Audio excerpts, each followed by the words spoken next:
Is Grady Trimble. Thank you. For more on all of this economic uncertainty under the Biden administration, let's welcome House Natural Resources Committee ranking member Congressman Bruce Westerman, along with former U.S. Treasury official Michael Faulkender.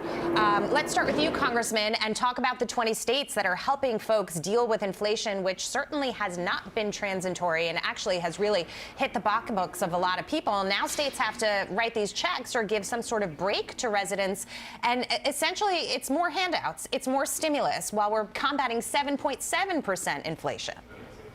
Yeah, well, good evening, Jackie. Good to be with you. And we're getting into what old programmers used to call a continuous do loop. We've got inflation because we put too much government money into an overheated economy, and the solution now is to put more government money into the economy. So this isn't the solution to lowering inflation. The solution is to increase supply chains so that we've got more products out there and we're not putting undue pressure on a stressed supply chain side. Now, we have the soundbite from Jerome Powell where he's talking about inflation. I want to listen to it because the words are really important.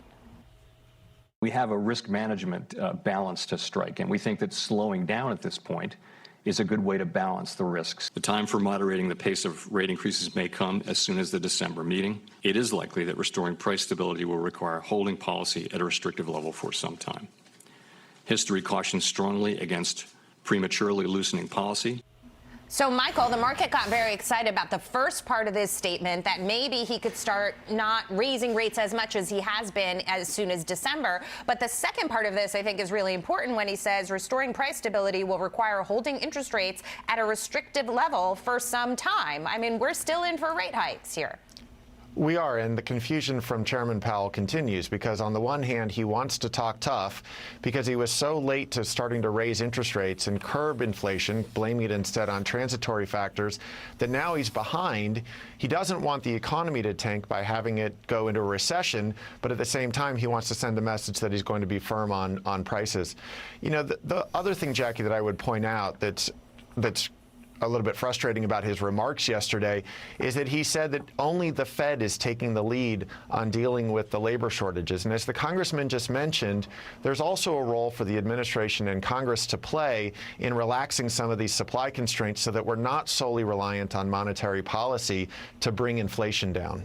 Right. No, that's an excellent point. But Jerome Powell did say back in the late summer in Jackson Hole that he was going to raise rates and he was going to definitely anticipate that the labor market would slow. And there's a new survey out from Challenger Gray and Christmas. If we could put that screen up, you can see the layoffs are starting to add up here. And that's what I've been talking about with respect to a cooling economy.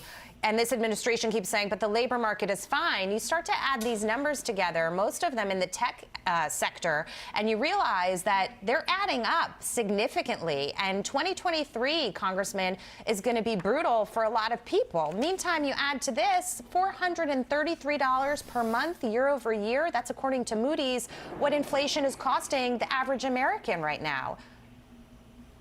Yeah, and it's an untenable situation when you've got inflation and you're seeing a weakening job market. We saw that the new unemployment claims actually decreased, but the continual unemployment claims grew this past week to a high that we haven't seen since February. So there are signs out there that the labor market is weakening, and it still doesn't add up to me, Jackie. This is a mystery, and maybe somebody much smarter can figure this out. But every employer that I talk to back home and across the country tells me that they cannot find people to work. Yeah. They've got jobs that they can't fill, yet you're seeing continued unemployment claims grow. So and lower, yeah. I mean, I've studied this extensively. I'm not sure I have the right answer, but what it seems like is people are getting laid off. Yes, those are people that were in the workforce, gainfully employed. The labor force participation rate is going down because when you look at that map where we showed 20 states of people getting additional benefits to help them combat inflation, but also, of course, this is an administration that's spent a lot more to help people overall. They say, you know, why should I go to work? Why should I bother? If I stay home long enough, they'll send me another check, Michael, right? Well, that's exactly the problem, is that all of this federal money, largely, that was sent out did not have work requirements associated with it. And so, as you were saying, we're seeing labor force participation rate last month in the jobs report declined. We're waiting to see what tomorrow's report is going to provide us with. But when you have people sitting on enough money from all of the excessive government stimulus checks that have been sent out, now they're getting them from the states, there's less work to go fill all of those job openings that are out there. So we've got employers that are looking for jobs. The JOLTS report earlier this week said we're still above 10 million job openings, and yet they can't find enough workers. And this is where Congress, I hope the next Congress, reimposes job requirements for receiving federal aid in many of these programs. Yeah, no, it's an excellent point. And in the last moment that we have left, Congressman, if I can just ask you about the railroad strike, which was averted. House passed the bill yesterday, Senate approved today.